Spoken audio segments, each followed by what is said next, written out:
They're going to kick the field goal. It'll be Jason Gingell out of the hold of Mesco.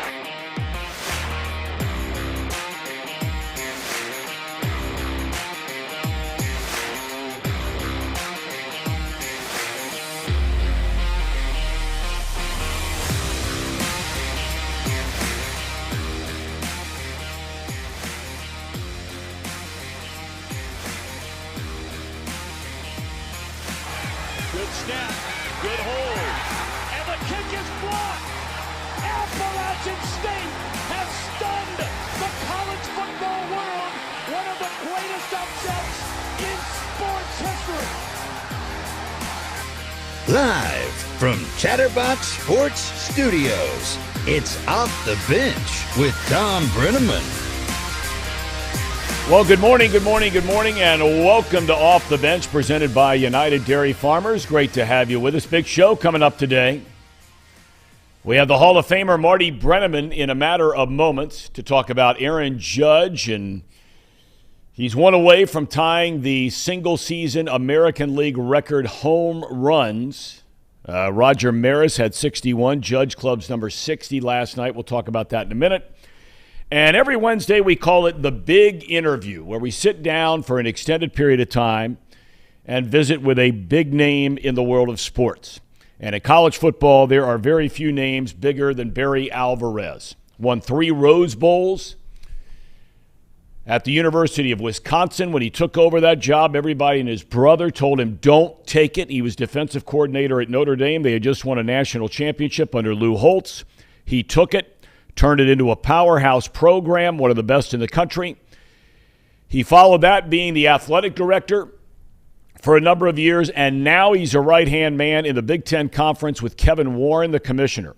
So we'll talk about his career, but also talk about the NIL, the Big Ten expansion with USC and UCLA, and where all this is headed, along with the college football playoff expansion just approved a couple of weeks ago. But first things first, he's a busy man. He's got a lot going on.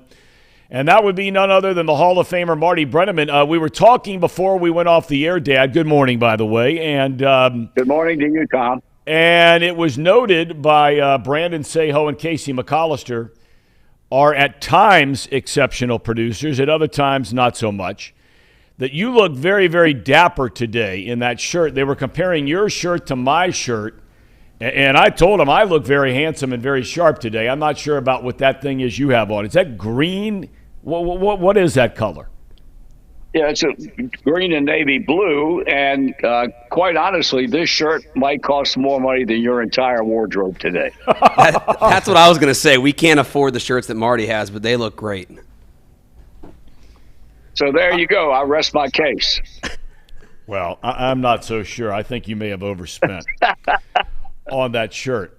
Hey, Aaron Judge, he hits number 60 last night. I know there are a lot of people, and I don't want to speak for you, I'll let you speak for you, that feel like Roger Maris' 61 home runs is the real single-season home run record, not the one owned by Barry Bonds. This guy is doing it so much under the radar, Dad, and maybe not in New York City, but nationally. Do you feel the same way about that? That there aren't a lot of people talking about what he's doing right now? I do. And for me, now on the outside looking in, my feeling is that the reason it's like that is because of the fact that home runs have become a ho-hum thing in baseball. We can turn the clock back. I can certainly remember when Roger Maris hit his 61st home run off Tracy Stallard in 1960. I was in a fraternity house in college and saw him hit the home run. We neither one of us can go back to when Babe Ruth set the record, but Babe Ruth was a man who revolutionized, so to speak, the long ball in baseball. When he hit 60 home runs in one season, and that standard stood up until Maris did his. Today, home runs are a dime a dozen. It's all about home runs, strikeouts, and walks.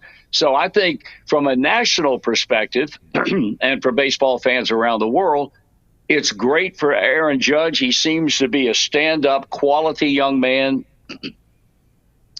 But I just feel like people feel like it's, this is another year in which some guy's done something record-breaking as far as home runs are concerned. And I think that's the main reason why the only place it is really a big deal, seemingly, is in New York City.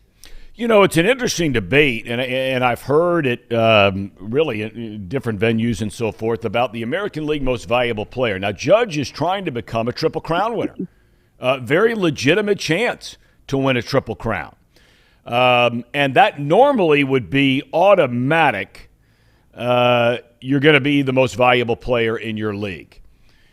Having said that, you get to Shohei Ohtani and what he has done as a pitcher and a position player. Who do you think should win that award? I think it's a slam dunk for Aaron Judge. That in no way does it minimize the accomplishments of Ohtani. I think he's the greatest athlete maybe in the history of baseball, quite honestly, given the fact that he's a top-notch pitcher and he's a great offensive player. But while home runs may seem like a ho-hum thing now, because of the nature of the beast, so to speak, winning a Triple Crown is a big deal. He's got the home run title locked up. He's got pretty much the RBI title locked up. The only question, as you stated a moment ago, is whether or not he can win the batting title. So for me, if I were voting, there is no question in my mind that Aaron Judge is the MVP of the American League. And as far as I'm concerned, it's a slam dunk. Well, it's going to be really interesting to see that whole thing because, as you've pointed out, and accurately so, and I spent, almost 14 years of my career living out west, not on the West Coast, but in Arizona.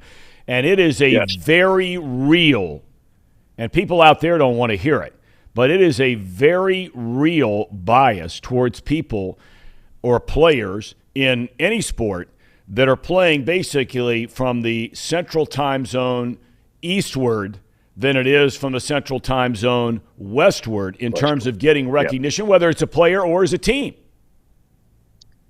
Well, I think it's the same thing. And I can remember, the great run that the UCLA Bruins had back in the 60s. And this is maybe a bad comparison because you didn't have social media, you didn't have the internet and so forth. But even then, the little basketball that you got, you had to stay up until 11 o'clock or whatever the late night might be back east to watch a game. And that's carried on up until the time we live in right now.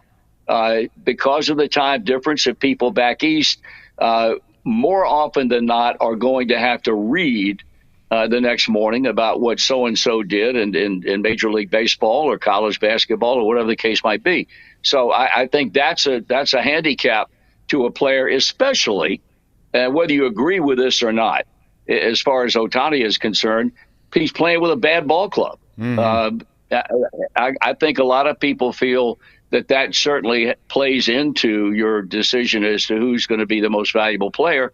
And that's why I've maintained for years now, you ought to have an MVP in both leagues. You also ought to have a player of the year in both leagues. That way, you can have a guy like an Ernie Banks way back years ago who was spectacular with a very poor Chicago Cubs team. He would have been the player of the year. Had little chance of being an MVP on any kind of consistent basis. So I think there are a lot of factors that come into play when you talk about a situation like this. And I don't know that there's a firm and deliberate answer, yes or no, in terms of, is he a candidate? Is he going to win it, or won't he win it to give way to Aaron Judge? All right, let me ask you this. The Reds lost their 90th game of the year last night. They have, I believe it's 14 games left. They have Correct. one more with Boston tonight, and then a 4-game series against a Milwaukee team that is playing for their playoff lives in that wild card hunt, coming in for the first of 4 on Thursday night. Does it matter if the Reds lose 100 or not? I mean, does that number really at the end of the day mean anything? That's a very good question, Tom. I've often maintained it's harder to lose 100 than it is to win 100. And I still feel that way. I think it means something in the sense that if they do it, they'll do something that only one club in the history of the Reds has ever done, and that's lose 100 games in one season. Maybe that makes a difference. At this late stage of the season, when guys are playing the string out, you got less than 2 weeks to go in the season, or 2-3 weeks, whatever the case might be. Probably not. Other than not wanting to be able to have people come up to you and say, well, you were a member of that Reds team that lost 100 games in 2022. I don't know. That's a tough. I think the answer to that question would depend upon who you talk to. All right. Well, the Peanut Gallery here was talking about you at length earlier this morning, Dad, in Casey McAllister and Brandon Sejo. That's what I'm curious about, really. I tuned him out as soon as they started in. When Brandon made the comment about how you influence him now on where he gets his heating and air conditioning and my Laura's lean. Well, you're obviously not eating Laura's lean. Hey, the George Vogel and I, even jerky, we've said that probably, Marty, like 10,000 times over the last 5 years to each other. There you go. See, it works. That's healthy, boy. It doesn't get any healthier than Laura's lean beef. I can tell you that. God. Whether it be 96% fat free, 92% fat free. Over 12,000 stores in the United States carry it, and, of course, throughout the entire Kroger chain. Glad we got the plug in. Well, I'm not because we're not getting any money from Laura's Lean. The only person getting money from Laura's Lean in this whole conversation is him, not this program. Well, Amanda and I are going to be down at the Wellness Festival that Kroger heads up outside the two ballparks this weekend, and we are going to prepare a dish of meatballs for the edification of those people who show up to see it. It'll be masses of people, I'm sure, and we look forward to it. All right, well, I'm doing an interview with the Eli Young Band this weekend down there, so maybe I'll come down and get a plate. Well, please do. I would welcome your appearance. Thank you so much. Do either one of you have anything else? I did have a question. Mr. Brennaman, you have a legitimate question somewhere in here? Yeah, well, we were talking about it yesterday, Marty. Since I stopped covering them, I haven't really watched at all, plus they're losing every night almost.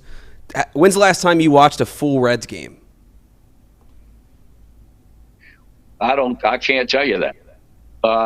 Probably when I was down there a few weeks ago to honor the late, great Paul Kramer, who headed up the Kid Glove program, and Amanda and I were at the ballpark that night and watched the entire game. I watch them a lot when I'm home. I certainly don't let it dictate my social calendar. If I'm going to have an opportunity to go out and have dinner with friends or something like that, I'm not going to say I got to stay home and watch or listen to the ball game. But I'd say probably that might be the only time all year I've seen an entire game. Casey, anything? If I had something to ask you, Marty, it would probably be because I'm not the Casey, biggest. Let me interrupt you. Let me interrupt you a minute. Let me interrupt you 1 minute, and let me make a point that if you had to grade the two people most important to the success of this program, you would be number one, and Thom Brennaman would be number two. Now go ahead. Where does Brandon fall in on I'm that? not even in distant third. Well, Brad, he's coming hard. He's coming really hard. So that would put you. It'll be maybe 2 more days, and you'll be number 3. I'm good with that. Believe me, I've been number 3 or lower for about the last 2.5 years, so I'm okay. Casey, please carry on. Yeah. So, thank you, by the way, Marty. I appreciate the you're very welcome. flattering. My question to you is, I'm not much into baseball. I really want to be into baseball. Is there a team or is there something I should be looking out for that can get me hooked onto baseball right now? Because obviously the Reds are struggling right now. And I really wanted to follow the Reds, but I can't. I know their history too much. I'm a Bengals fan. I can't do that to myself. I can't continue being a fan of a team that just struggles and struggles and struggles. So, in your expert opinion, what's a team that I should be maybe looking at to watch that's really fun to watch? Or is there anything like that out there, a player maybe that I could really enjoy watching?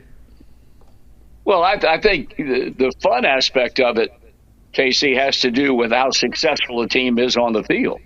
I don't think people are interested in watching a team to speak of on a regular basis that's had the kind of year, quite honestly, that the Reds have had.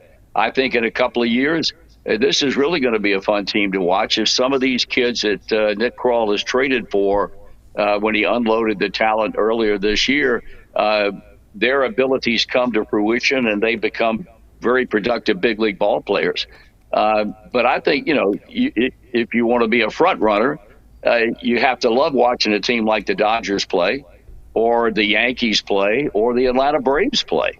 And there's some other ones. I'm sure the team that Dusty has down in Houston, who I'm rooting like the Dickens to win a world championship, if for no other reason than for him, because I'm a big fan of Dusty Baker.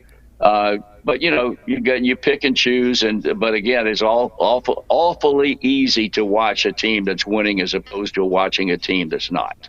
All right, that's a good answer. You came over the other day and watched the Bengals game at our house with your grandson and me. Will you be dialed in on the Bengalis this coming Sunday, or are you throwing in the towel early after the 0-2 start? Oh, no, I'm not doing that. No. You're not doing what? Watching the game or throwing in the towel? No, I'll watch the game, and two, I'm not throwing in the towel like some of these people who want to jump off the bridge downtown. I'm still now. If they get beat Sunday, check with me next week. That may be a different deal. But I'm going to be watching them. I'm also going to be paying a lot of attention to what happens in Chapel Hill when Carolina entertains the Fighting Irish of Notre Dame, and I hope that Carolina can kick their ass. Well, that's your alma mater. They're a high-scoring team, North Carolina. Notre Dame has a very hard time scoring. Would you ever have believed in your lifetime, and I'm serious about this, would you ever have believed in your lifetime that North Carolina would play Notre Dame and that North Carolina would be the favorite to win the game? I would not. But let me say this, Tom, and I say this with all sincerity. The whole run that Brian Kelly had at Notre Dame, I rooted for them to get beat every weekend. Marcus Freeman, who I've never met, but everybody tells me this guy's about as classy a young man as there is on earth. I think he exuded that ability or that trait when he was here. I don't root as vociferously against them as I used to. Obviously, for the purposes of my alma mater, I'm certainly hoping Carolina can beat them in Chapel Hill on Saturday.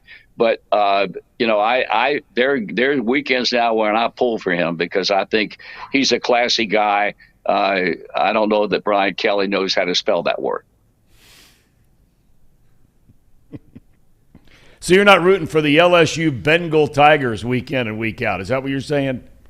Root for them to get beat every week. Every week. Boy, that's tough. Okay. Well, you have some important function today, right? So we got to get you out of here. Is that correct? Yes.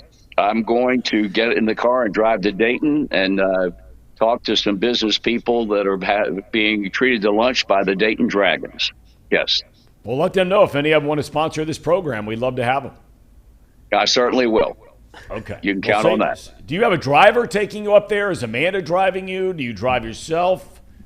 Do they send a car for you, or how does that work? What about security? I don't have any of that. I've never had anybody drive me anywhere. Don't have security. I'm just a common guy. Well, that's just wrong. Common guy with that basement back there. Look at that basement. Common guy with $1,000 shirts. That's right.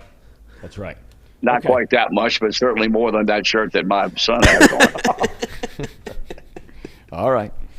Well, nice having you. Right. Safe travels up to Dayton. We love you, and I'll talk to you soon. Same here, pal. Brandon and Casey, good luck, pal. Thank you. See it. Believe me, they need All right, see ya. All right. Be well. All right. Well, Marty Brennaman, the Hall of Famer. Big LSU Notre Dame guy with Kelly there. Yeah, I mean, I can't see why you wouldn't root for him. Listen, okay? I don't like the way, and I totally understand people being upset with him the way he left. Right. I totally totally get it. But I will say this. He lived very close to me the years he was a head coach here. And his wife, who was diagnosed with cancer and went through all her treatments here, and their family, the guy, I enjoyed being around him, I have to say. And I didn't spend a lot of time with him socially. Time to time, see him in the neighborhood. He always had the big Bearcat, the Bearcat blow-up thing up in front of his house during the football season. Had all kinds of kids running around and giving away all kinds of UC stuff. And look, does that make him a perfect guy? No, it does not, in any form or fashion. So I understand people being upset with him around here. Hopefully one day, and I just hope one day, that there are people that will find a way to forgive, if not forget. And when they bring back those UC teams, because let's face it, I mean, at the end of the day, at the end of the day, say whatever you want. And no disservice to Mark D'Antonio, Luke Fickell, Rick Minner. This guy is the greatest coach by far in the history of the University of Cincinnati football. He took them to places they had never been before. And you can go back on the, all the other, guys and all this kind of thing. He took them to back-to-back BCS games. No one ever thought that they would do that. Now, Luke Fickell took the next step last year. College football playoff Final Four. I think that puts Fickell above Brian Kelly. Okay. Well, then, you know what? But Brian laid the groundwork. That's fair. Well, he took them to a level that nobody dreamed they could ever go. And once he established that, and it started to go this way with Butch Jones and with Tommy Tuberville, now Fickell has taken it and exploded. So you're right. You're right on that. I see it as two sides. One, you can hate Brian Kelly for the way he left, and I think you're perfectly fine for doing that. You can be mad at him for that, but you have to appreciate where he took the program and what he was able to do with the kids here in Cincinnati. They did come back. They had Brian back in the 2009 team in 2019 for the 10-year reunion. Yeah. Brought him back on the Notre Dame bye week, and he got a pretty warm reception. And I think people appreciate it, but then you see what happened at Notre Dame when he left before their bowl game. So to take the job at LSU, which you can't blame him for, it's the business. But look, we'll talk about this with Barry Alvarez today because no one has a better understanding of this whole thing than he does because he was a coach and he was later the athletic director for like 15 years. Okay, it's the way the system and the process is set up that puts these guys in that situation to do what they think is best for them personally and their future. And it's all about recruiting. Right. The second the regular season ends, right around roughly, it's been backed up in recent years because of conference championship games and all that kind of thing. But basically, Notre Dame doesn't play in a conference. And so all of a sudden, Notre Dame's regular season ends. And now, he's got to make a decision on what he's going to do. They didn't go to the college football playoff. They went to a New Year's Six bowl game last year. Notre Dame did. And he had to make a decision on what he was going to do. And LSU and people like that are saying, hey, we got to hire this guy now. Now, Luke Fickell, again, up here, even above where you can see. As far as his ethics, the whole deal, because he was faced with the same thing. There's no doubt in my mind that he was offered the USC job. There's no doubt in my mind there were feelers out there from Penn State. And I think Penn State is one of the very few places he would go. I believe that. I believe the two programs, and he's never said this to me. I don't know him. I believe the two programs he would give serious consideration to, obviously, number one, Ohio State. He'd walk out the door tomorrow. UC fans don't want to hear it, but he would. He'd walk out the door tomorrow. It's his alma mater. Good thing Ryan Day is through 2028. And he'd go there. And I think the other one was Penn State. And I cannot believe that Penn State gave that contract to James Franklin. The three that I had when I was covering UC and Fickell were Notre Dame, Ohio State number one, Notre Dame, Michigan State. You know what? Michigan State? It was No, he's not. He talked to him. He talked to him. He might have, but I know you know that. But there's no way. Michigan State, outside of an outlier season here or there, playing in the eastern half of the Big Ten, they are never, year in and year out. There'll be a year where they do it. Right. But by and large, it will be incredibly rare that Michigan State can beat Ohio State. Now, they've owned Michigan in recent years, but Ohio State, Penn State, Michigan in the same half of your conference, forget it. Penn State, you can win those games. Right. Yeah. My question for the whole situation with Luke Fickell is there any chance this year that at the end of the season that there's talks of him going to another school? And what are those schools? Because to me, like we said before, OSU is kind of locked up with Ryan Day. So that's kind of out of the question. Notre Dame, they just signed Marcus. And, I mean, I just don't see there being like an issue with that in the next couple of years. Like, I think he's here to stay. Yeah, I don't know why he would. They're expanding the playoff. They're going to the Big 12. That's right. He's already proved he can get UC to the playoff in a non-Power 5 league with a 14 playoff format. Yep. I mean, unless Ohio State opens and Ryan Day goes to the NFL or gets canned somehow, I think Fick's here to stay. Getting canned. No, he's not.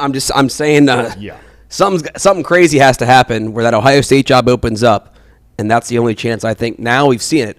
There's a time where West Virginia came after Fick, Michigan State, Notre Dame put out the feeler, USC. I mean, I don't see him leaving unless it's OSU. No, and when you look at the jobs, in case you touched on a couple of them, but when you look at some of the big-time program jobs out there, and I'm not here to say there aren't other big-time programs, but look, in one single year, one single offseason, think about this for a second, okay? When you think about college football, okay, the LSU job opened up.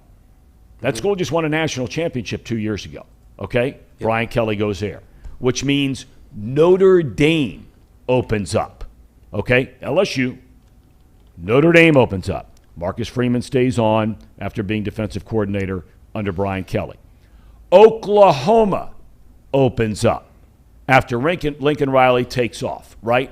Oklahoma. So LSU, Notre Dame, Oklahoma, and USC.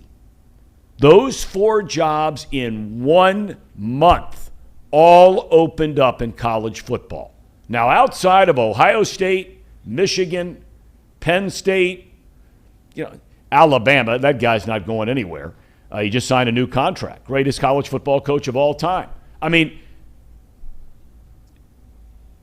of all the other programs in college football, there's no other job out there that really at the end of the day would you say, based in the conference in which it plays and so on and so forth, that would have a better chance now with a college football playoff expansion of getting in that playoff more than Cincinnati. No, why would Coach Fickell go to a mid-level Big Ten or a mid-level SEC when he's built in a place that he likes? He's got 6 kids. They built a barn in his backyard with a wrestling mat, basketball hoop. I mean, he's got everything he needs here. They're putting tens of millions of dollars into that football facility. Yep. I just don't see why anywhere else, like you said, besides Ohio State, he would leave for. And are they all his kids, all the kids that he scouted? Or is it like a full? Oh yeah, this is all him. Yeah. This is year 6 for him. Year 6, okay, yeah, they're all his guys. And the one program I wonder a little bit about. Now, for guys my age, maybe this is the only reason I do wonder about it, because guys my age remember when Nebraska used to be a big deal. Now, unlike Michigan State, Nebraska plays in the western part of the Big Ten. Now, how they reshape that whole thing, and again, another question we can ask Barry Alvarez, who's coming up in about 10 minutes. Once USC and UCLA come into the Big Ten in the not-too-distant future.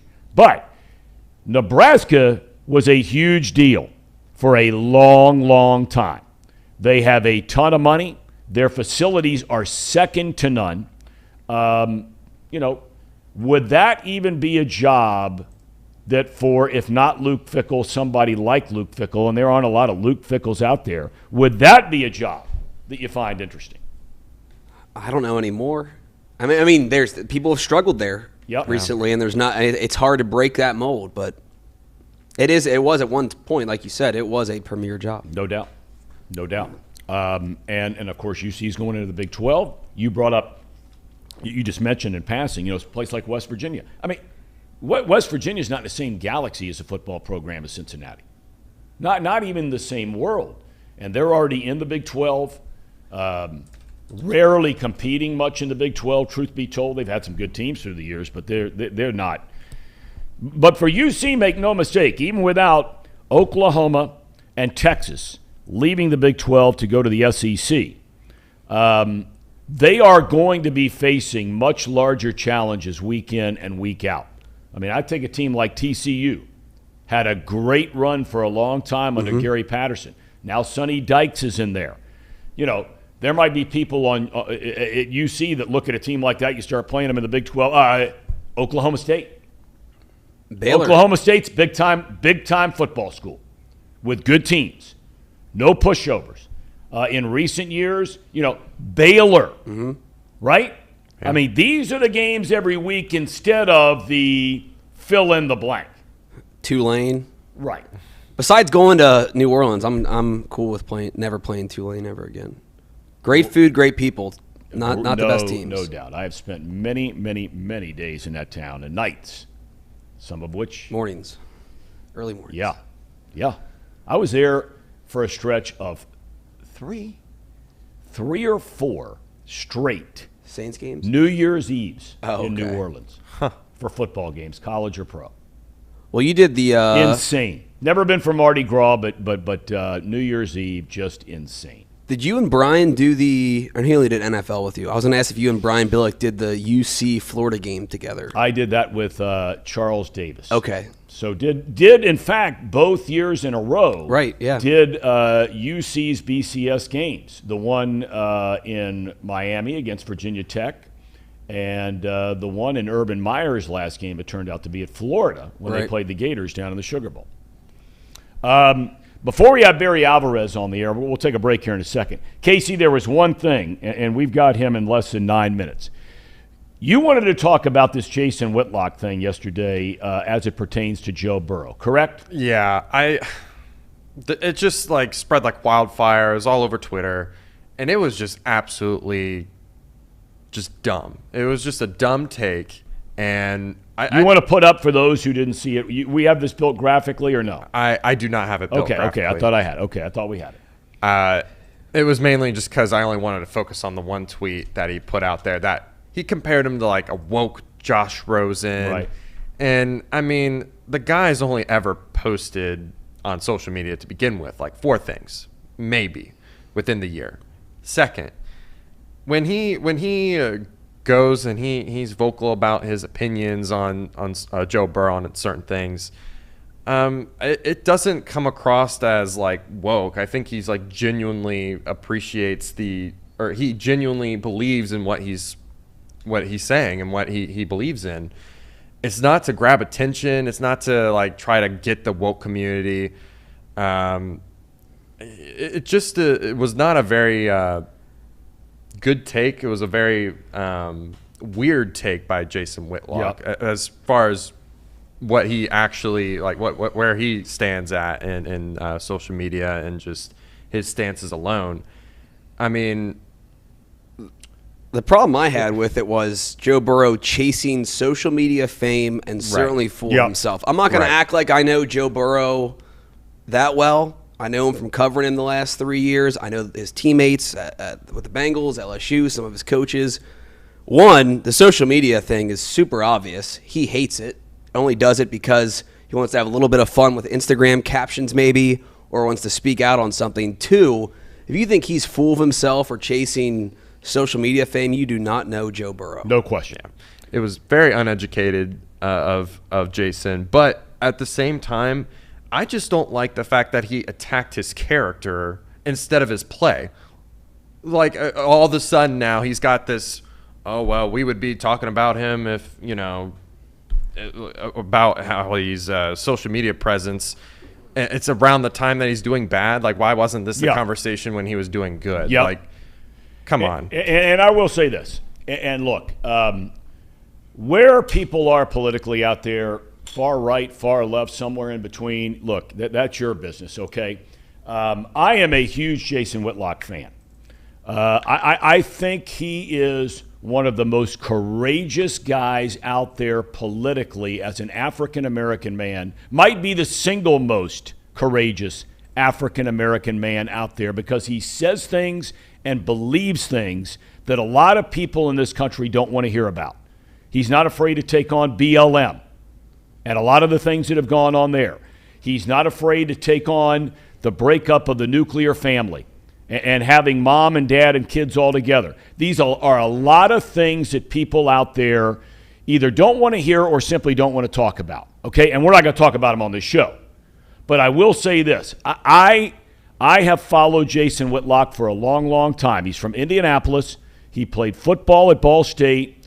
He was a very well-known, highly thought-of sports writer for years and years, has done talk shows on Fox Sports and on ESPN. In fact, he was hired at both places twice.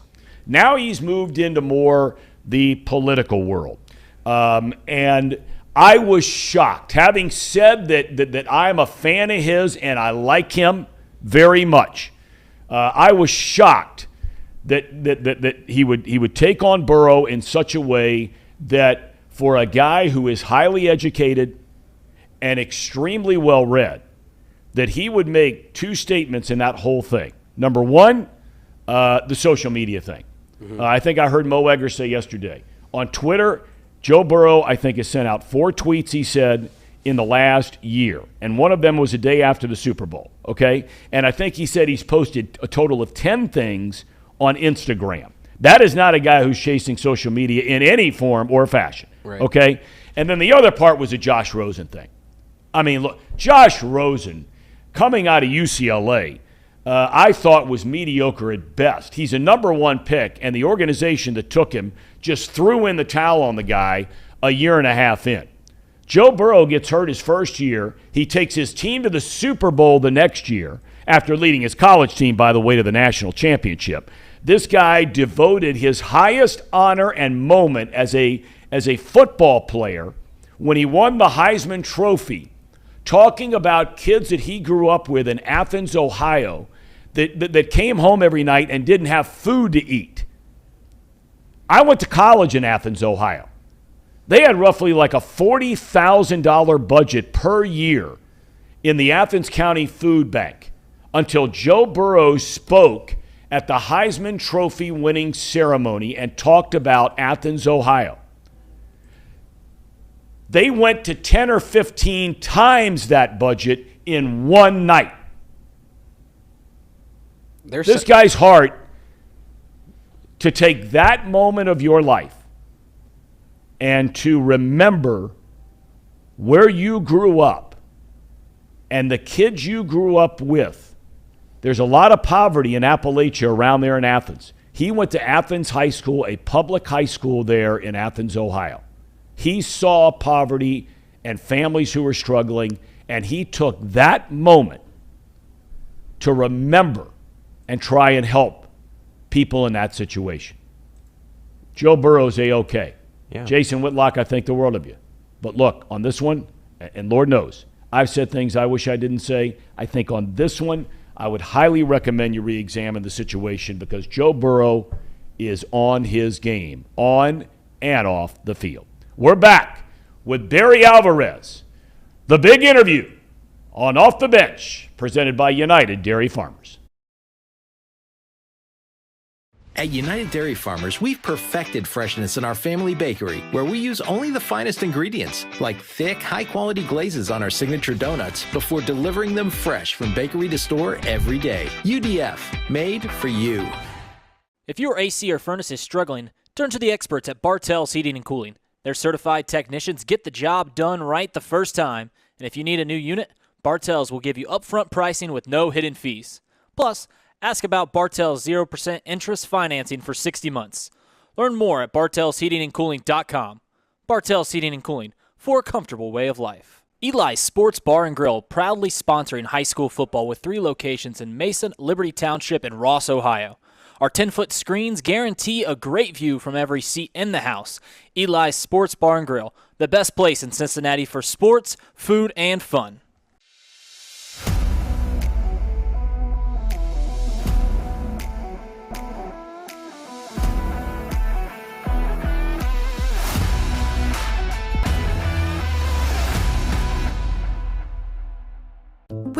turn when you're in pain. Turn where more high school, college, and pro athletes turn. Where your neighbors and weekend warriors turn. Turn to Beacon Orthopedics and Sports Medicine and get superior care on your schedule. That's the Beacon difference. Check out our fresh arrivals at Jake Sweeney Used Cars. Over 250 used vehicles weekly. All makes, all models. From economy to luxury, Jake Sweeney, the original used car superstore.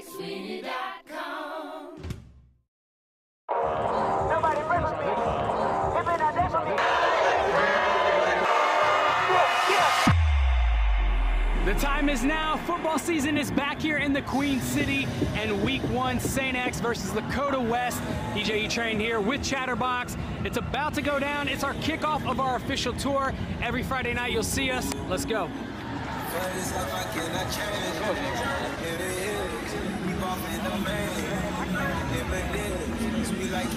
1, 2, 3. Let's go.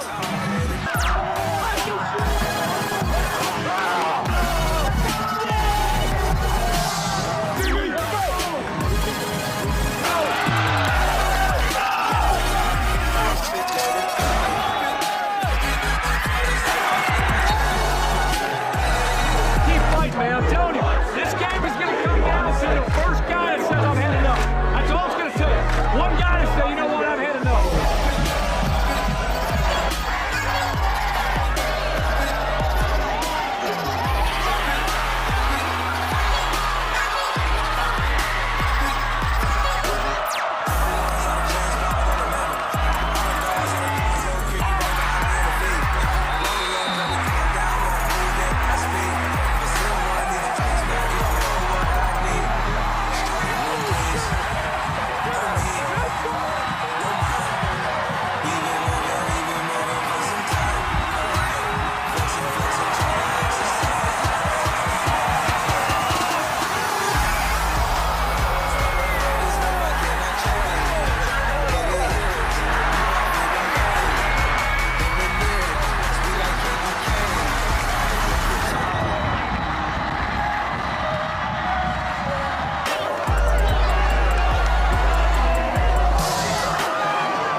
My first one.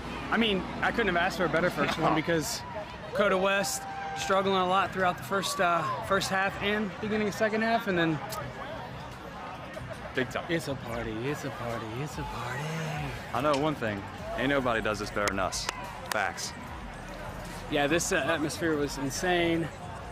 Show was on point. Everybody had a great time for the first one too, bringing people together. Big shout out to everybody tonight that worked hard from Chatterbox and everywhere else to put on a great show. This dude's legit. And he's sweating, so you know he's legit.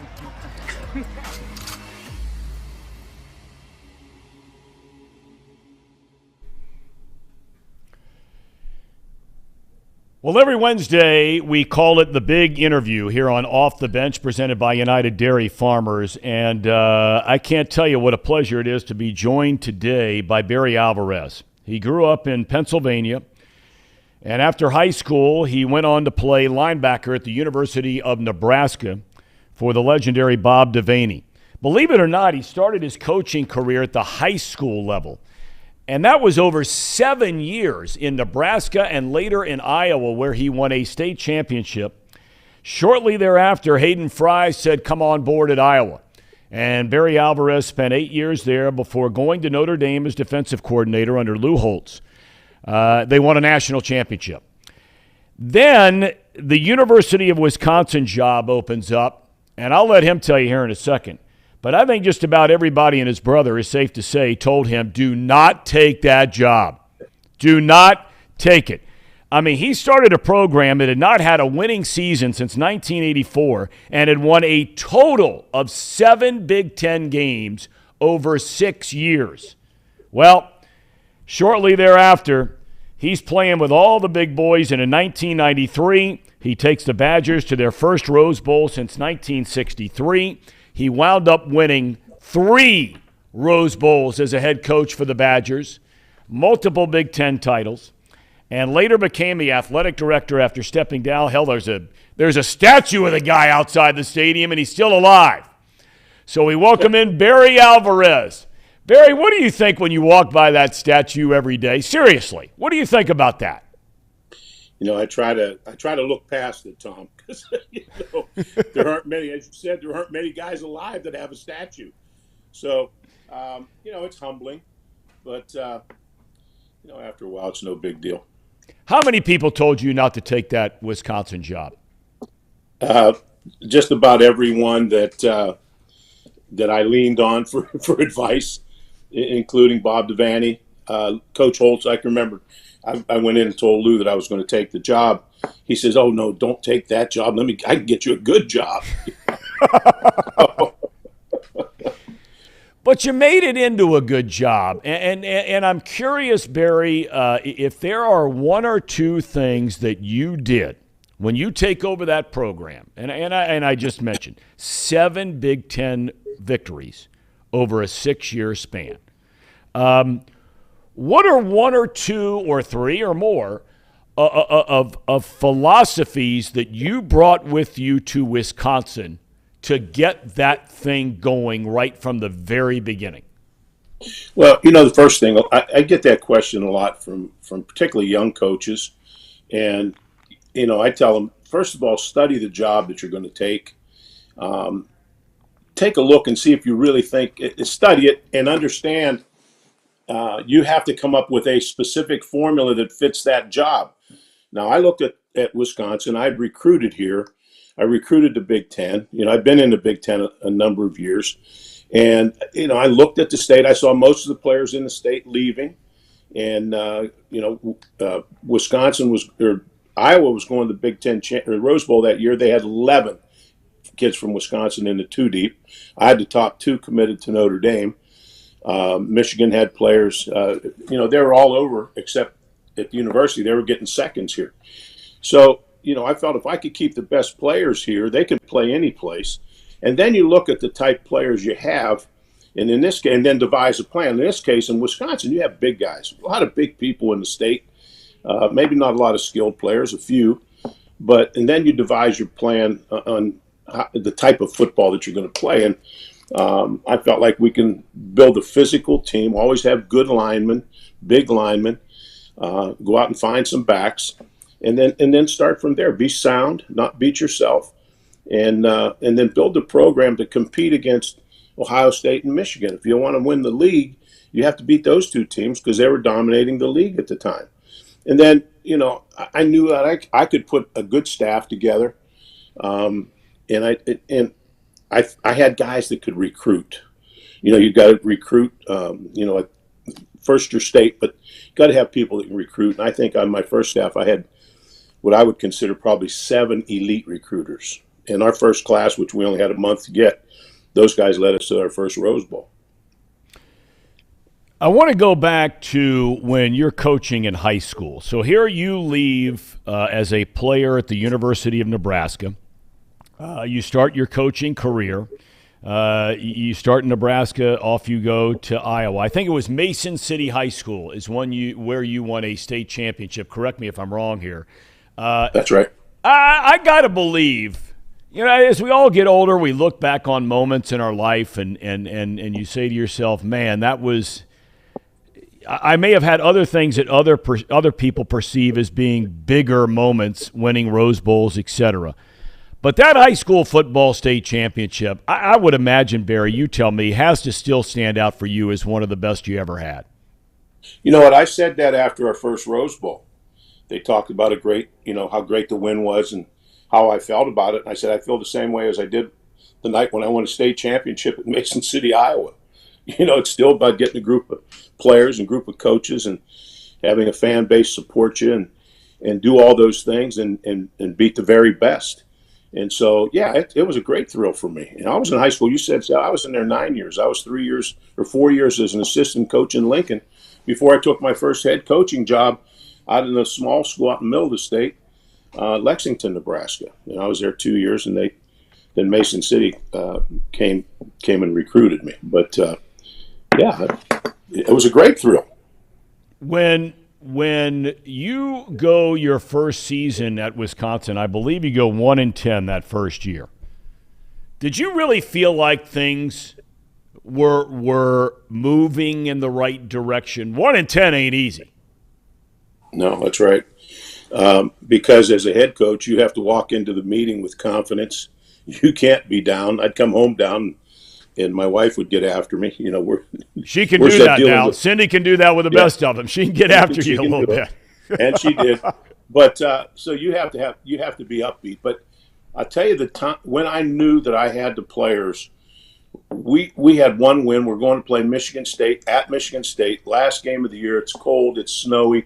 Michigan State has a very good team. A typical George Perlis team. It's physical. They're going to a nice bowl game, etc. And our guys played lights out. I mean, we didn't have an offense. Troy Vincent scored on a punt return. That was our only touchdown. But we take it down to the wire. I've got a little receiver, drops about a 5-yard pass that would have won the game. But I told our guys after the game, they played as hard as they could. No one had quit. I told the seniors, I thanked them because they stuck with me and they helped build a foundation that I knew from that point on we were going to be really competitive. Well, 2 years later, you beat Ohio State. Now, I think everybody agrees that in the Big Ten, and look, for a long time it could have been Ohio State or Michigan, but in more recent years, Ohio State became the gold standard in the league and quite frankly still is today in many, many ways. But when you beat them for the first time, I have to believe not only the guys you had in your locker room, your players, your coaches, great fans. I've always said the best fans in the world, both pro and college, are in Wisconsin. I really believe that. But all of a sudden, other players that maybe you were out there recruiting that are saying, oh, hold on a minute now. Wisconsin just beat Ohio State. Is that fair? That's fair. You can show progress. You can make promises. When you're recruiting, you have to show kids that they're going to be successful and they're going to go to bowl games. And that's what that game showed them, that we're a new staff. All of us had success wherever we had been. But now you have some tangible proof that you can beat and play with the big boys. And so that helped us a great deal in recruiting. And by the way, the quarterback was Herb Street on that team. You don't ever remind him of that, do you? He reminds me. Does he really? Sure he does. That's funny. Of course, he makes his home now here in Cincinnati. His son is a quarterback over at St. Xavier High School on their JV team. And who knows, maybe one day he'll be the starter at St. X. For kids that grew up, and this is so much changing, and we're going to get into this a little bit later on, but for those of us who grew up in the Midwest or on the West Coast, the Rose Bowl was that game when you're sitting in the dead of winter in Ohio and Wisconsin and Indiana and in Michigan and all these places, Pennsylvania, and you're thinking, man, oh man, does that look like one cool place to be, the Rose Bowl. It was the Big Ten champ every year against the Pac-12 champ every year. Do you recall when you walked on the field that first Rose Bowl you coached? Well, actually, the first time I coached in that game, I was coaching at Iowa. And I can remember walking into the tunnel and walking out, and it actually takes your breath away. It's so beautiful. And if you don't prepare your team, you can be, deep into the first quarter and you say, oh, hell, we're playing a game. It literally takes your breath away. So, and we didn't play very well. I was out there twice as an assistant coach at Iowa, and we didn't play well. But I really studied and I watched what Don James was doing. He was coaching at Washington. He beat us one year, and I went out another year to watch them play. I think they were playing Iowa. And I went out and I watched his practices and I watched what he did because he had a great plan, and I stole a lot of his ideas in preparation for the bowl game. But you have to take your players to the stadium before the game and show them the stadium. Let them walk around, see how beautiful the atmosphere is. I say it's the most attractive venue in all of sport. Well, what did you learn from Don James? Because there are a lot of people out there. There's a generation of people out there that don't remember Don James and the program that he put together at Washington. I mean, NFL players all over the place, great college teams, great college programs. What did you learn from him on how to not let the quote-unquote distractions and beauty take away from what you were there to do? Okay, and I built, I had a pretty good bowl record. At one time, I had the best bowl record in college football. And a lot of it was tapered. The Rose Bowl, when we first went, we went out there on the 17th of December. So did Washington, because neither one of us had indoor facilities. So that's a long time for your players. But now at a regular bowl game, I took a moderation of that plan that Don gave us. And here was the plan. We went out on the 17th, and our schedule was get up at 6:45, have breakfast, then have meetings, hurry up, get to practice. Then at right after practice, we'd get dressed and go to Disneyland. Then we'd go to Knott's Berry Farms. Then we go someplace else. Then we go someplace else. And I was watching what Washington was doing. They were out there too. They gave every 4 guys a car. They had no curfew. They practiced at 3 in the afternoon. So their guys, guys are going to go out there. They want to have fun. They're going to run. And, 3 in the afternoon, they have their sleep. They're going to practice and then go about their business. Then the week of the game, they're burned out. Now it's time to focus on the game. And you go about it that way. And so that's what I did. I learned that from him. You put your game plan in before you leave campus. So you're practicing your game plan the whole time out there. You let your players have a lot of freedom early in your stay, and as you get closer to the game, you get more and more focused. You have tighter hours and curfews and that type of thing.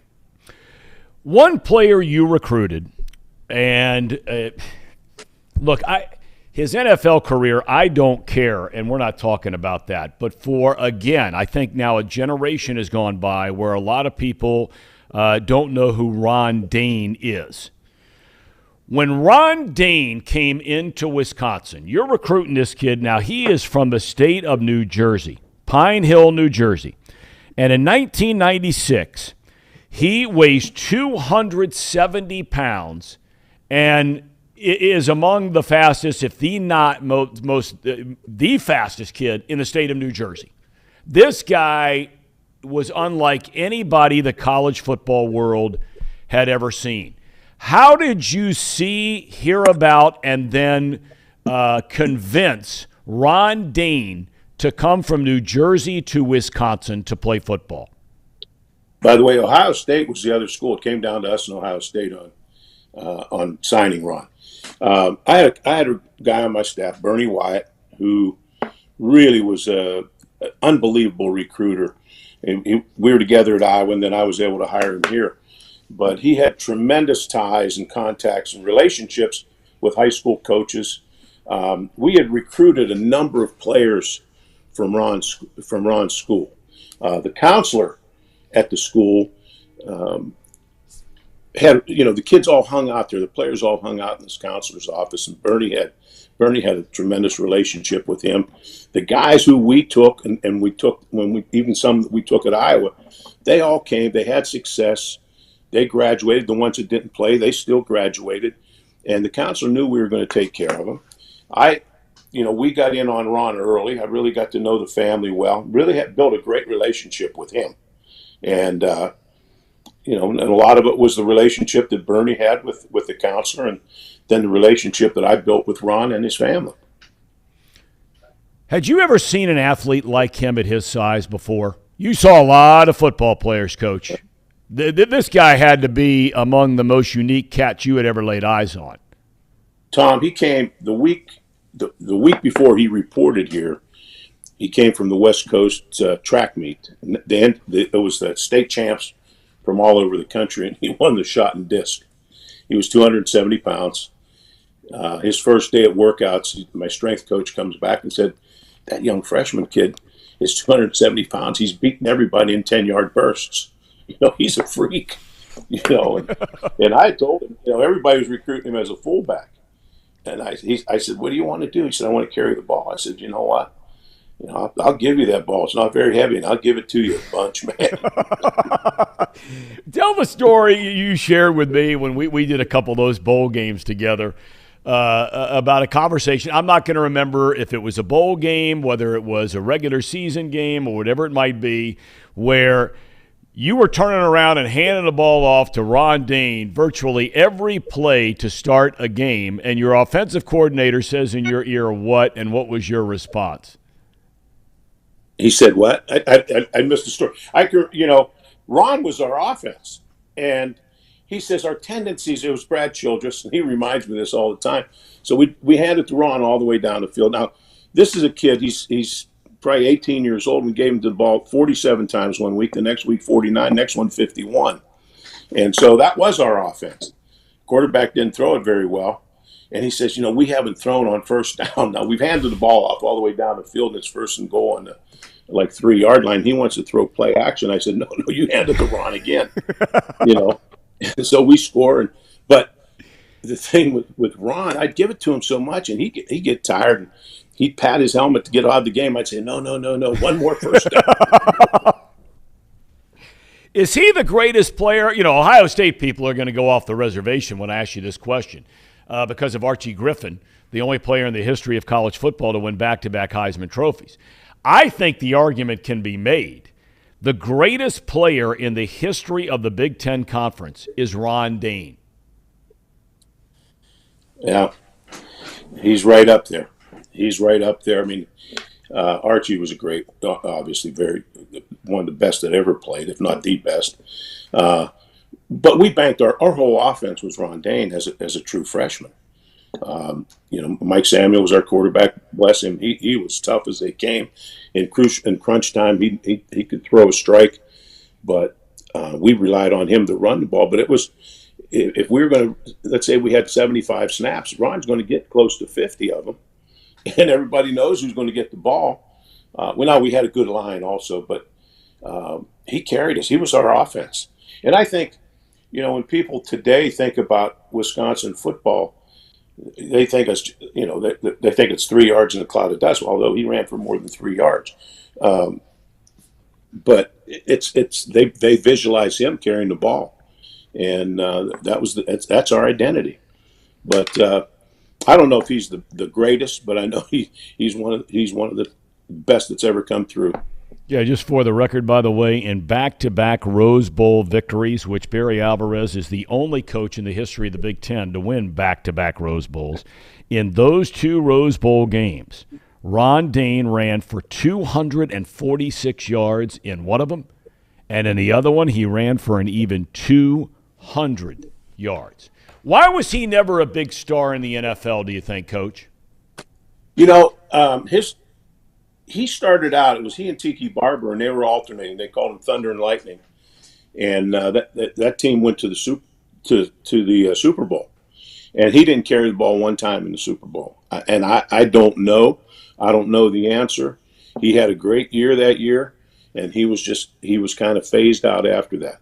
I never got it explained to me. I don't know. I was at the game. I was baffled that he wasn't playing in the game, because he had a very good year, and the two of them together were a tremendous 1-2 package. 2005, you go 10-3, and you walk away. Why? Oh, you know what? I was doing both jobs, and I had done it for 2 years, and I knew sooner or later. And I told the chancellor that. I would do both, and if either one of us felt it was too much, that I'd step away from one or the other. And so I had a young assistant in Brett Bielema that I thought could handle the job, which he did. He did a tremendous job for us. And I just thought it was time. I could keep the program going, and he could run it the same way I did. I could oversee him and help him, help a first-year coach make decisions and help him be successful, and I could run the program. So, I more than anything else, it was, doing both. It just wore on you. You had no time whatsoever. I'm drawing a blank on the coach, and I just saw the headline today, and they were asking if he was. It was Steve Wojciechowski, basketball coach, was at Marquette there for a while. You know Wojo, and he was let go. And the article, and I'll go back and read the whole thing, but I went through the first couple of paragraphs where he said that he's not in a hurry to get back into coaching. That the guy that was his mentor, Mike Krzyzewski, whom he played for at Duke, and he coached under at Duke for a long, long time before he took that Marquette job. He said, I saw Coach K miss a lot of things in his life that I don't want to miss. You became athletic director, and that was the other job you were talking about. You were the head football coach and the AD at Wisconsin. And look, both of them require a lot of time. Can you even relate to a guy who says something like that? And I don't mean that in a disparaging way at all towards Steve Wojciechowski, not in any way, shape, or form. Everybody's got to do what they think is best for them. But do you think it's safe to say that you really do give up so much of your life in either one of those two roles? You do. You do. One of the things that really hurt me when I retired, I can remember coming home one time and or us being someplace, and we were around players, and and I always had a great relationship with my players. And my wife coming up and said, "You realize you spend more time with these guys than you do with your son," and that really hurt me. I mean, that really bothered me, and I couldn't argue with her. I'm down at the job early in the morning till late at night, traveling together. I was spending more time with them than I was with my own kids. And so, yeah, I can see that. And particularly if you have young kids, mine, I'd gone through high school. So, they were pretty much grown when I got into college coaching. But, yeah, I can see that. I can see that easily. Well, you made up, I guess, if there is such a thing, for lost time because you've had a chance to be around your grandkids and actually have them play at Wisconsin. That has to be really cool, or was really cool, right? That was special. My daughter and her husband moved back to Madison when Joe, who is my oldest grandson, I think he was in kindergarten, and then Jake was born, and Jake was just a baby. And so I went to every game they had, and they played. Both of them were three sport guys, from youth football, basketball, junior high school basketball and football, and then both of them coming here, and both of them having good careers here. That was really neat. That was a lot of fun for me. And like last week or 2 weeks ago, I went down and watched Dallas play. Be Jake's first NFL game down in Dallas. That was really cool also. I mean, how cool is that, right? How cool is that? I mean, my buttons were bursting. Did you talk to him before the game? Did you see him, a day or two before the game when you? We got there the day.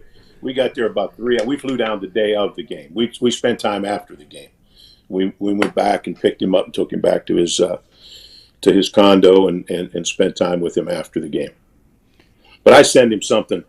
We correspond every day. I'll text him or email him every day, and I'll see how things are going. And after the game, I try to encourage him before a game and give him a little critique after the game.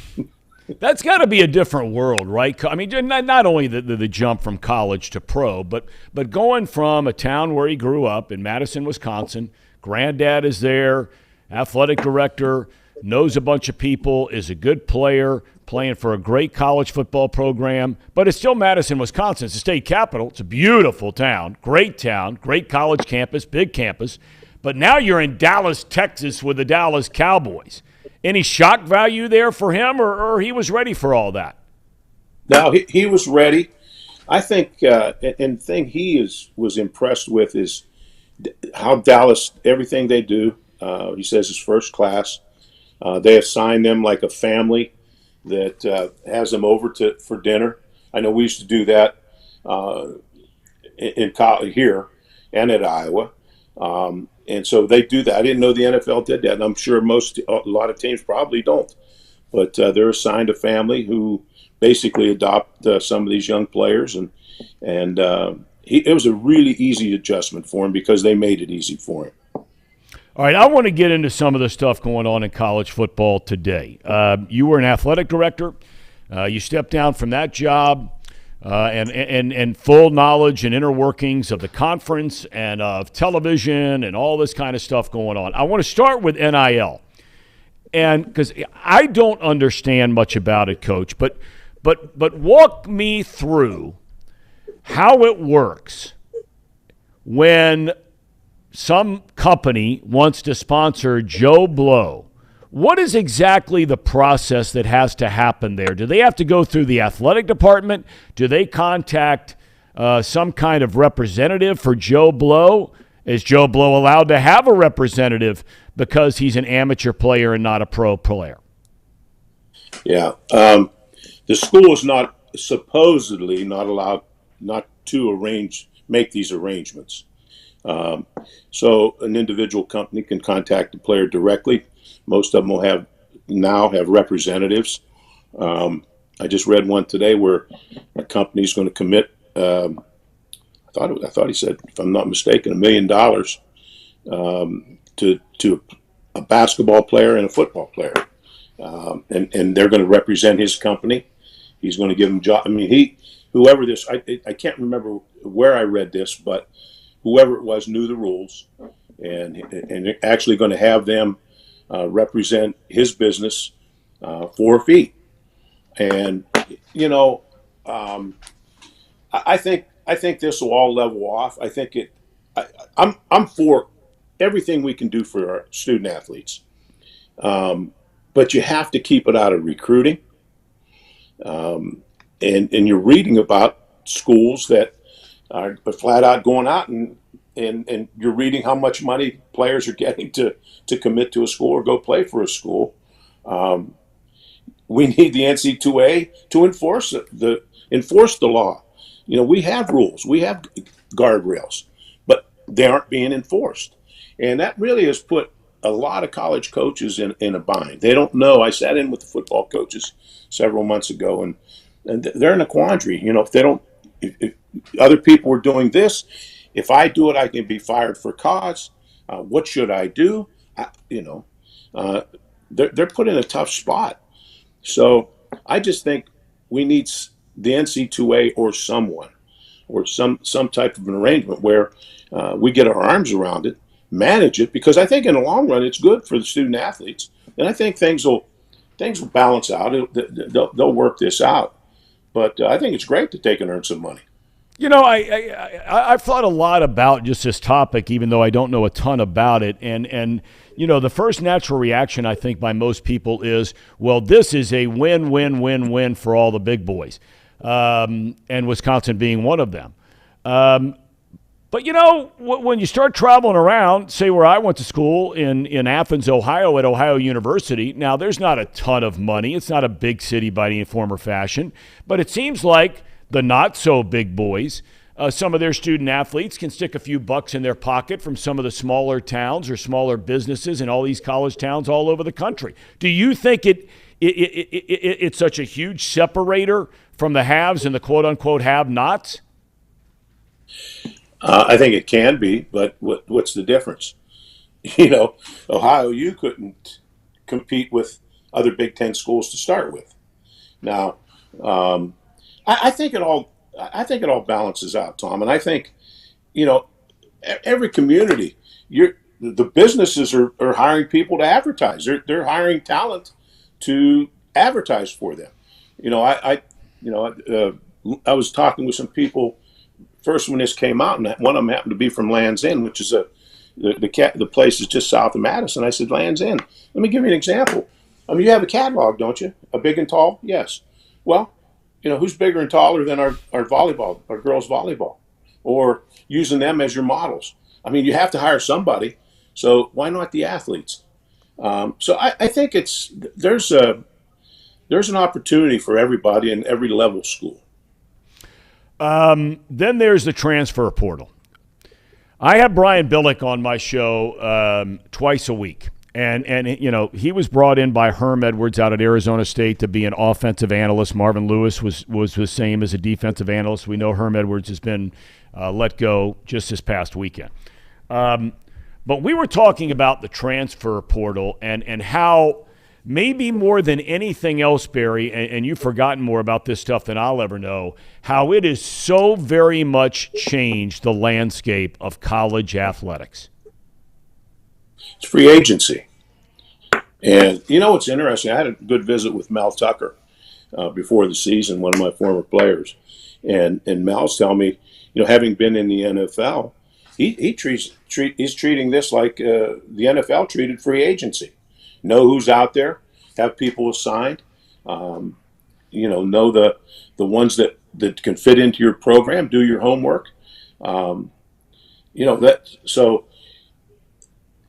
And my philosophy has always been, so those are the rules now. You better, instead of complaining about them, you better adapt. And you better figure out how to take the best advantage of it. And so I thought Mel really had a very good approach. And let me tell you, Tom, this is what I did, and this is what I told the coaches when I was the athletic director. When these rules came up, I said, listen, first of all, you recruited all these kids to play for you. You've been in their homes. You know their parents. You know which ones are helicopter parents. You know which ones are pampered. You know which ones are spoiled. You know all those things. You should know all those things before you sign them. And if you can't build a relation, you sign them, you bring them here. If you can't build a relationship where he doesn't want to play for you and doesn't want to please you and build that type of relationship with a player, and he wants to go, then that's on you. That's on you. So don't blame the transfer portal and the rules.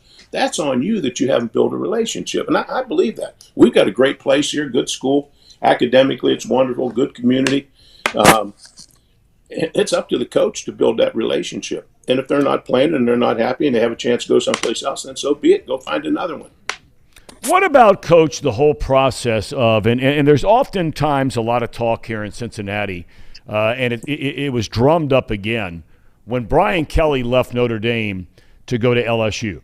The way he left Cincinnati, and I'm not asking you to comment on the way Brian Kelly left Cincinnati or left Notre Dame, but the bottom line is the way the structure of the system, and we were talking about this before you came on, because a lot of people around here just hammer Brian Kelly regularly for the way he left.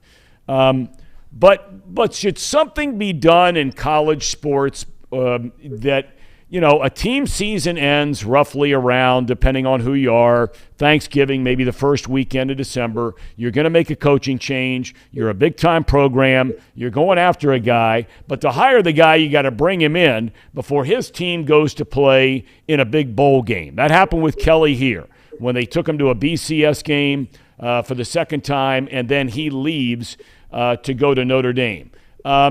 Is that something that college football or the NCAA has talked about changing at all? I haven't heard that. I haven't heard any discussion about that. I think that's where each individual schools builds that into contracts. If someone's going to leave, then you've got to build liquidated damages into that contract where they're going to pay X amount of dollars to the team that, to the school he's leaving.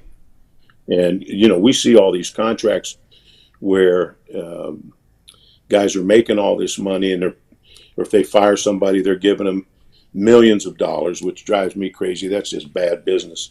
But you've got to build it both ways. When somebody leaves, that his liquidated damages are substantial enough that that the school can move forward with it. Big Ten expansion. You're right in the middle of it. You're working alongside the Big Ten Commissioner, Kevin Warren, on every single one of these decisions. I'm not going to ask you if you were shocked because you knew about the possibility of it long before any of us did. I'm still shocked, Coach, that USC and UCLA are now going to be in the Big Ten. I can't believe it. You got to adapt. You got to adapt, Tom. That's what my wife tells me all the time, for God's sakes. Yeah, you got to adapt. There's change. Things are changing.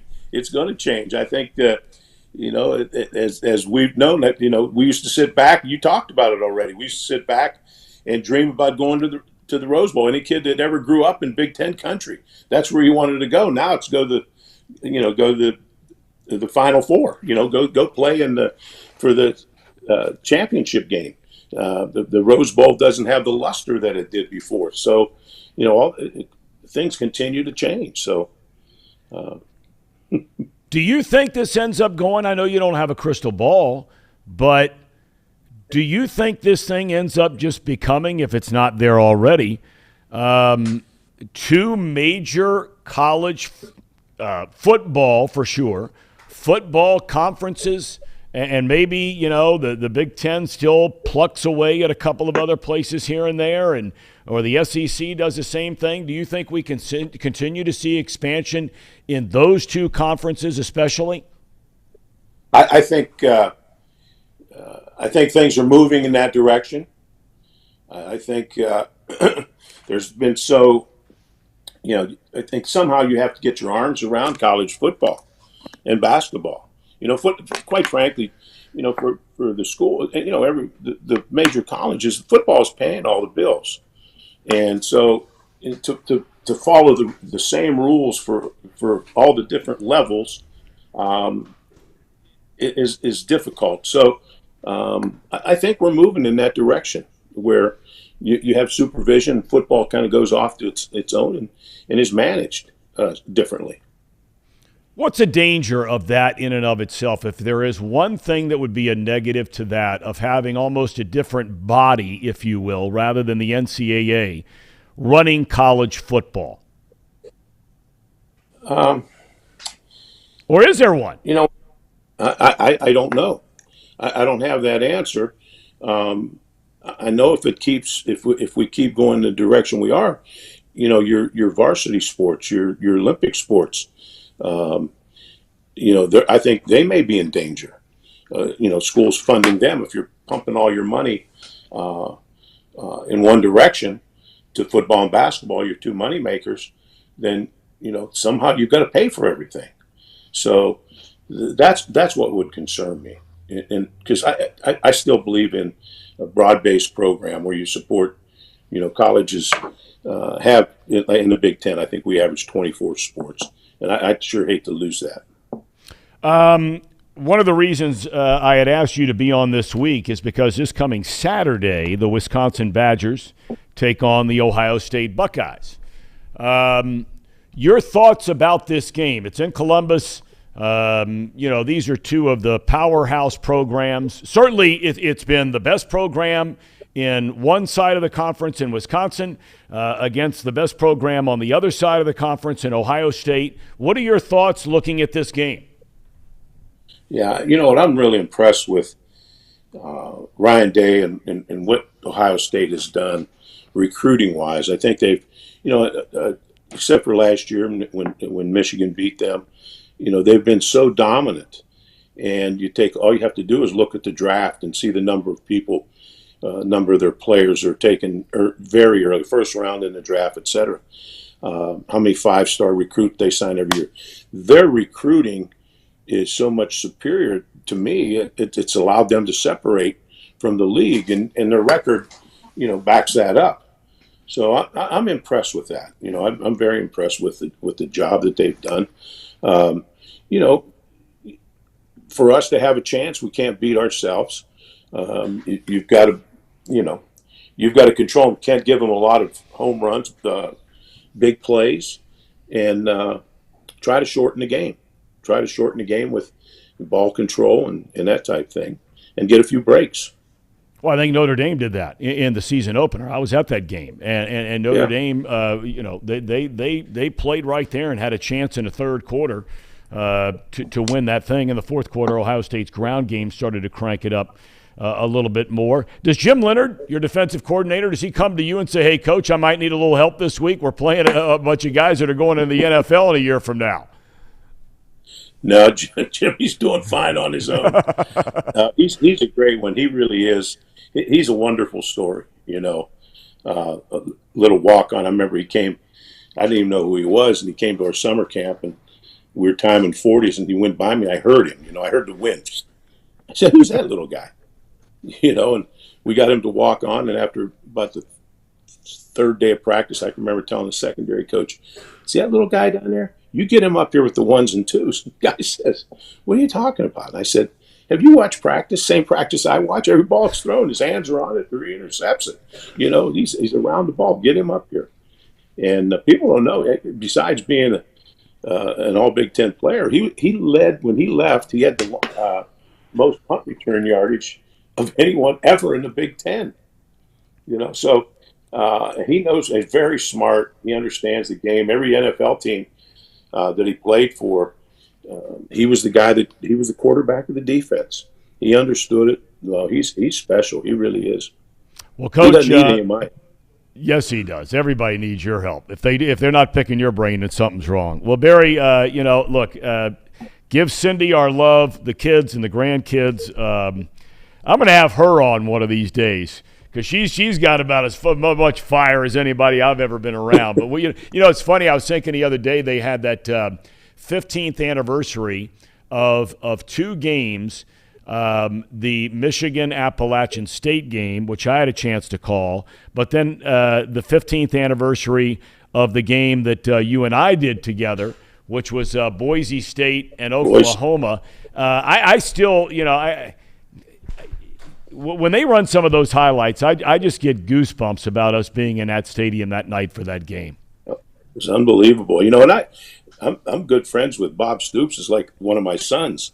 To watch that and, be close to it because of knowing him, but to see what Boise did. Now, if I'm not mistaken, the quarterback is the offensive coordinator of the Cowboys.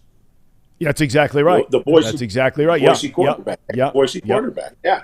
Yeah. So, that was unbelievable. That was a great. I tell people that all the time. What a great game! What an experience! That was so much fun. And so, Barry, all the best. God bless you, my friend. Thank you for your time today. I know you're off doing a bunch of business with the Big Ten and Commissioner Warren, and continued success. And thank you for your time today, man. I really appreciate it. You bet, Tom. I need to talk to you. Give me a call when you're free. I will do it. Okay. Barry Alvarez, kind enough to join us on the big interview today. I'm telling you, talk about a Hall of Fame guy, man. I was so intimidated. What had happened was Barry was still he had just retired from coaching and was the athletic director, but was when you walk into a room, and every year they have this big coaches function in New York City, and Fox had sent me there to meet Barry Alvarez.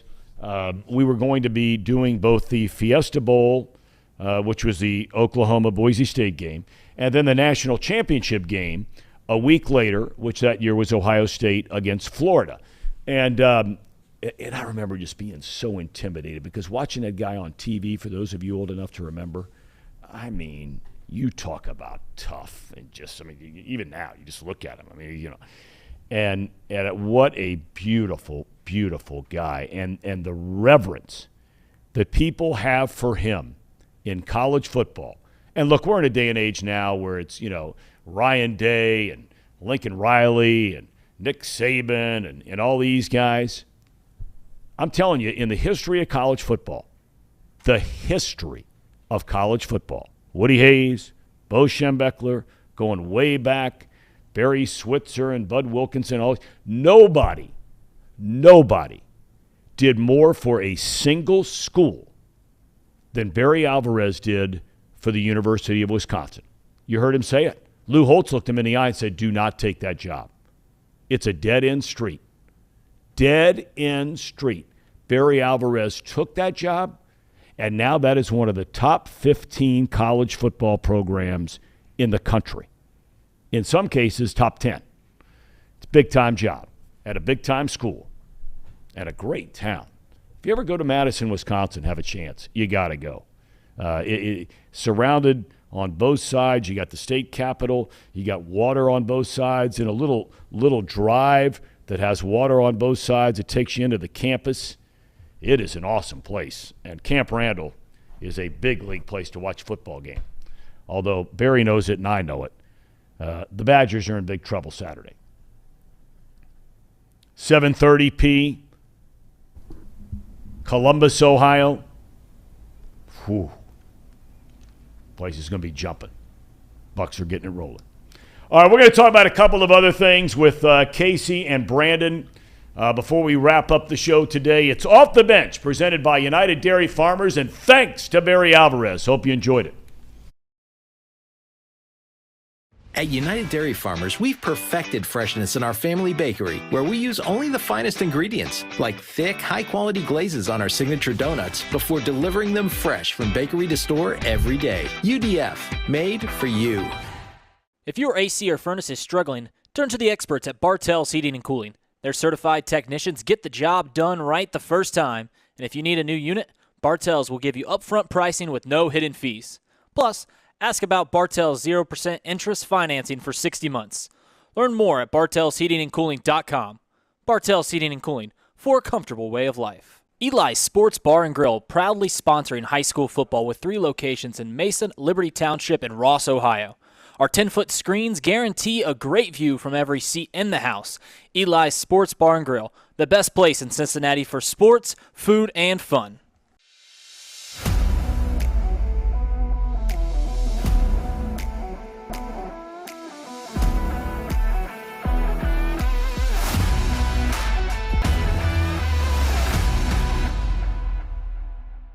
Where can you turn when you're in pain? Turn where more high school, college, and pro athletes turn. Where your neighbors and weekend warriors turn. Turn to Beacon Orthopedics and Sports Medicine and get superior care on your schedule. That's the Beacon difference.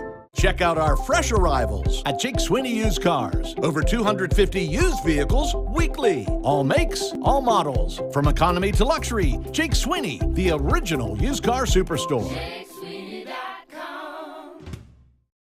I know one thing. Ain't nobody does this better than us. Facts.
All right, welcome back to Off the Bench, presented by United Dairy Farmers. Let's run through a few things that are happening around the world of sports. Bengals back at it today at Paycor Stadium, preparing for the New York Jets. That is Sunday in the Meadowlands of New Jersey.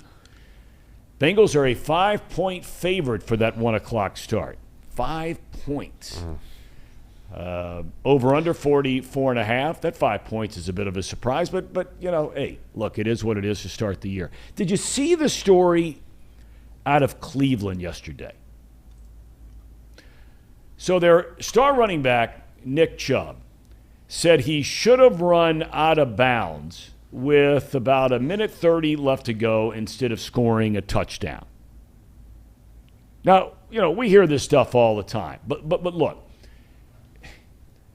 it gave the Browns a 30-17 lead with 1:30 to go. 30-17, okay? So two things. He's accurate, okay? But he's fallen on a sword for his teammates. He's accurate that if he falls down, the Jets are out of timeouts, and the Brownies could have run out the clock. That's all true. His head coach said he should have told him to take a knee, not run out of bounds, take a knee and let the clock continue to run. But I mean, come on. As it turns out, the Jets win by scoring a touchdown. They go straight down the field on the defense. No timeouts left.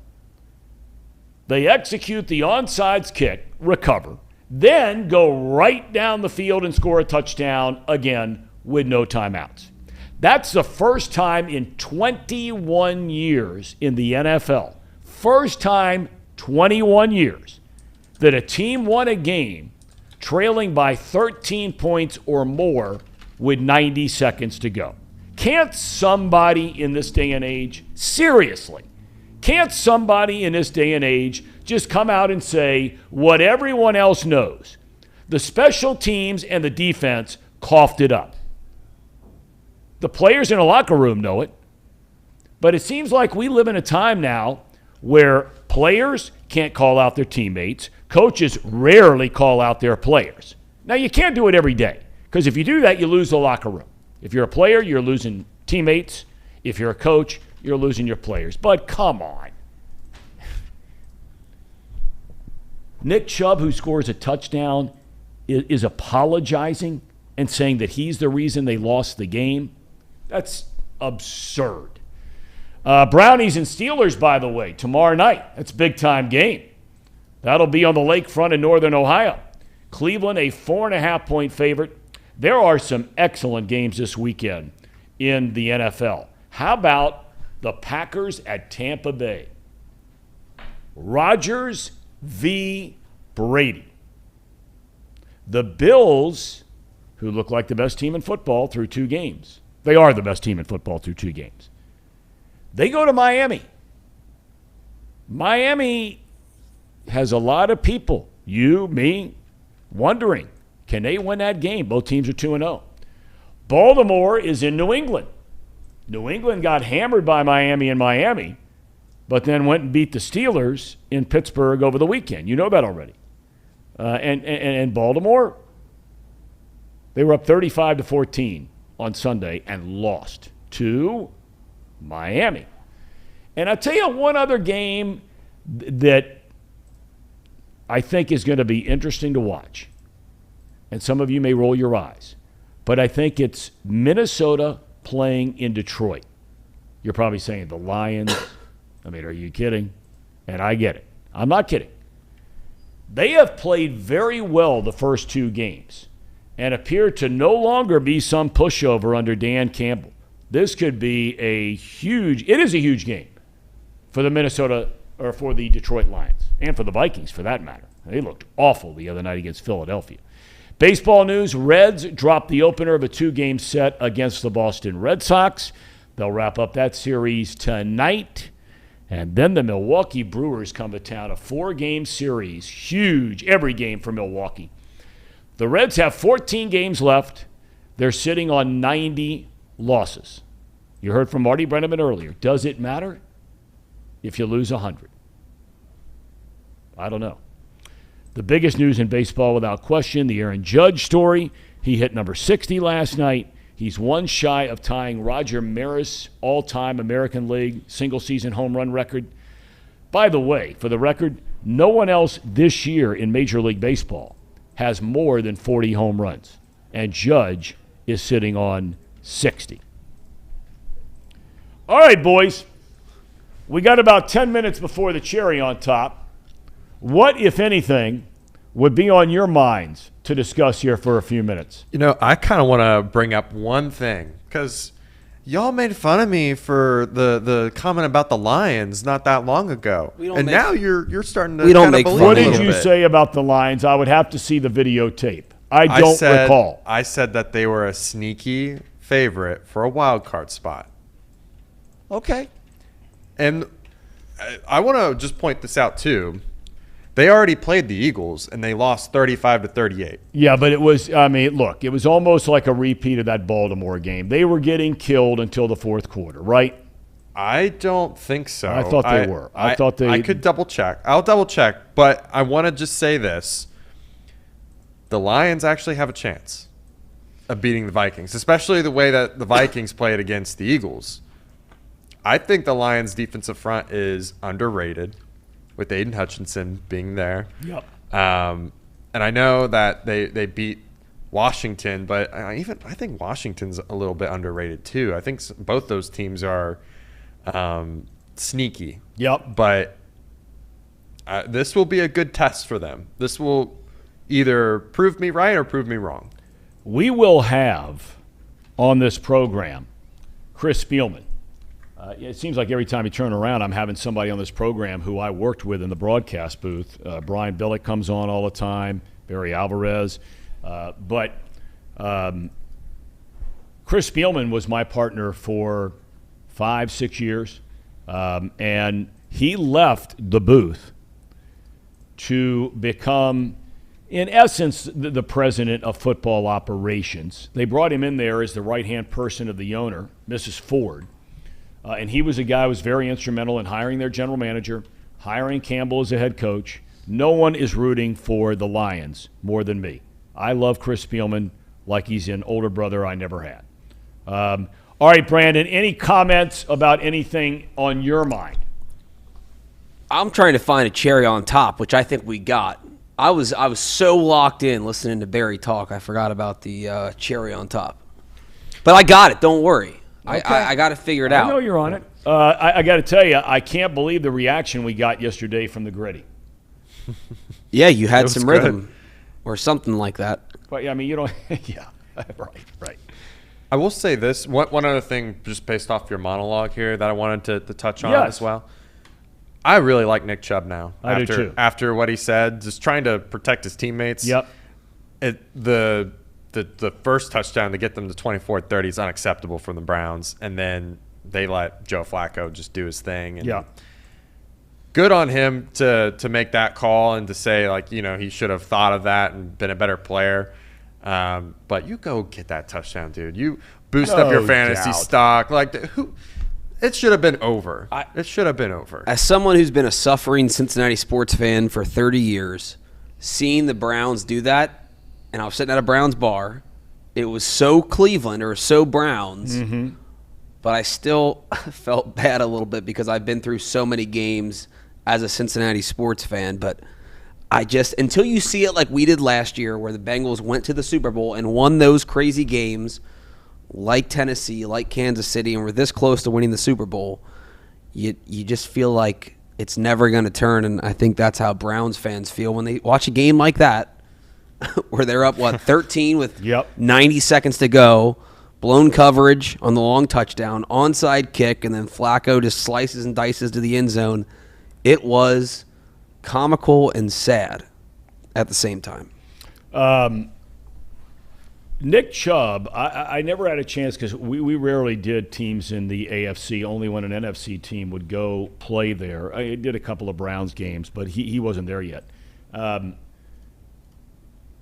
But everything I hear from other people about Nick Chubb is they echo, Casey, what you just said.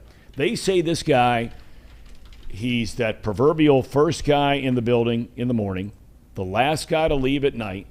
He doesn't do anything else besides play football.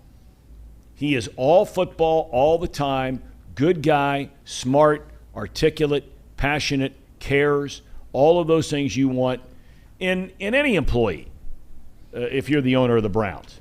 And they say this guy is a special guy. And I got to tell you, terrifies me every time the Browns play the Bengals. Absolutely. The way this guy runs against them.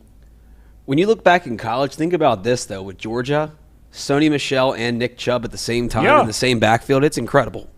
Well, and Alabama's had a bunch of those kind of things going on, too, where you wait around until your senior year, in some cases, to ever have a chance to play. It's not a part of our picks. I don't know if you guys want to change this or not and add Thursday night games at all to our running tally. Actually, the game this week has to be because it's division. Yeah. It's a divisional game. Yeah, so we'll make that pick tomorrow, but okay. We could talk about it. Was it Brownies favored by 4.5? Yep. Oh, man. I think Browns roll them. Roll them. I think I don't know. I might take the Steelers.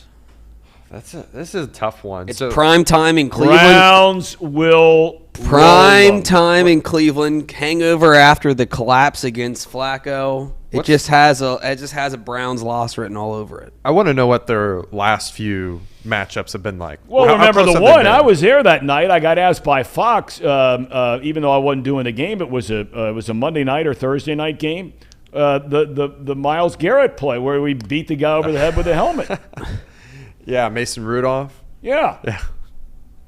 That was a crazy night, and I'm still surprised that he's still in the league after that. Honestly, I'm just I'm a little bit more like biased towards any of our rivalries, but like I can't imagine Vontaze just swinging his helmet and hitting Antonio Brown over the head with it. Like, well, he's got a track record though.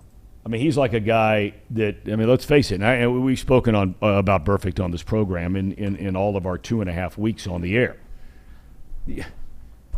When you do it 3 or 4 times a year, if he would have done that, you're right, he'd have been suspended Lord knows how long, 2 years maybe. Indefinitely, probably. Yeah, but you might be right. I thought Garrett had somewhat of a history too, though. I could be wrong on that. I know he was suspended for that, but wasn't there like another offense that he had that was kind of like not Vontaze-esque, but he like hit someone in the head and was suspended or something? Although, I mean, I don't remember. I don't remember either. I could be just making up something. But anyways, I would love to know, back to the original question, just how close they've had in matchups as of late, because in recent memory, they've been really close. Mm-hmm. And it's been like that for a while now. Usually the Steelers play down to the Browns level, and I don't know if they can play up. That's where I think the caveat is. Well, here. Look, Ben Roethlisberger, I can't remember what it was, but his record in his career against the AFC North was just something stupid. I mean, there was a time there where, I mean, and my numbers are a little jaded because it's been a while since I've had to prep for a game that Brent Roethlisberger played in. But it was something like, 43-18 or something stupid. Now, some of those games could have been close, and the Steelers got to the playoffs last year, even though, that's still shocking in and of itself. But the Brownies – Steelers have won the last 2. Okay. By how much? Last matchup, Steelers won 26-14. And then first matchup of last year, Steelers won 15-10. Yeah, ugly. Yep. And ugly. They'll be without TJ. I don't know. Brownies roll, boys. I might favor the Browns. Brownie hangover. Over the Jets losing? Yeah. Oh, that's a real thing too. I mean, the Steelers lost too. The Browns are the Browns. Well, there's something to be said for that. That and Mike Tomlin. I am a huge Mike Tomlin fan. Yep. His players, through the years have played right on that line, and we've seen that, Lord knows, in games against the Bengals, including this year. Some dirty plays, really dirty. Of all the ones they talk about for a long time, and there have been a ton of them, I got to tell you, the T.J. Watt thing this year with Burrow, yeah, of all the ones through the years, Kevin Huber, didn't he have his jaw broken? And some, I mean, there have been some brutal hits, cheap hits by the Steelers against the Bengals for a long, long time. And the Steelers have dominated the Bengals. They're in their head. There's no doubt in my mind about that. Despite last year, they're still in their head. But that Watt thing this year, I just thought And I rarely ever use foul language, but I got to tell you, I just thought it was chicken shit. I mean, Burrow had barely turned around. He wouldn't have caught that guy who intercepted the pass if you gave him 10 yards in front of the guy. He wasn't going to catch him. Yeah, I don't think. I think TJ's a dirty guy, a dirty player. And he tries to justify it. Just the last year, when they played at Cincinnati, didn't he do the same thing again where he had him it was an interception, I think, and he kind of had him locked up like a block and took him to the ground. Yeah. But this one was worse. He didn't see it coming and went out of his way to just blow up Burrow when he threw the pick. It was all right. That's neither here nor there. All right, you said we have a cherry on top? We do. And this could happen I don't think this would happen at UDF in Cincinnati, but it could happen. It could happen at a UDF. It wouldn't be good, but it could happen. Let me see it. I'll be the judge of that. All right, here we go. Our UDF cherry on top, presented by United Dairy Farmers. And this is taking place where a bear walks a clue. in. What did the bear get there? Looks like some Reese cups or something. He's got good taste. He does. Yeah, just in and out. Where is that? It's a 7-Eleven. I don't know where from, though. Well, it's got to be, you could probably have a handful of states you could pick that in, right? Yeah, that's... Well, a little more than a handful. I'm going to guess the Smokies, somewhere in the Smoky Mountains. I'm going to guess somewhere in the West. Is there any way of finding out? I mean, the internet, but I'd have to, do work. Bear comes in. If that happens at UDF, that would be big-time news. Because I don't think we have those running around here. No. We could have what would we have? That would a fox maybe come in and coyote for sure. Yeah, for sure. They're everywhere. Watch your dogs, small dogs, and cats. If you live anywhere near where coyotes are, if they travel in a pack and it's at night, not good. Not good. All right, boys, it's been fun. Tomorrow we bring back Tracy Jones. I know that for sure. Right? Yep. Yeah, he has fun on here. Well, he does have fun on here. I was surprised we were back on the air after yesterday. He's not in Tampa, is he? I think Dayne would be highly against his days going back to Tampa. All right, for Casey McAllister and Brandon Seho, our executive producer is Trace Fowler. I'm Thom Brennaman, 10 a.m. to noon every day, Monday through Friday, right here.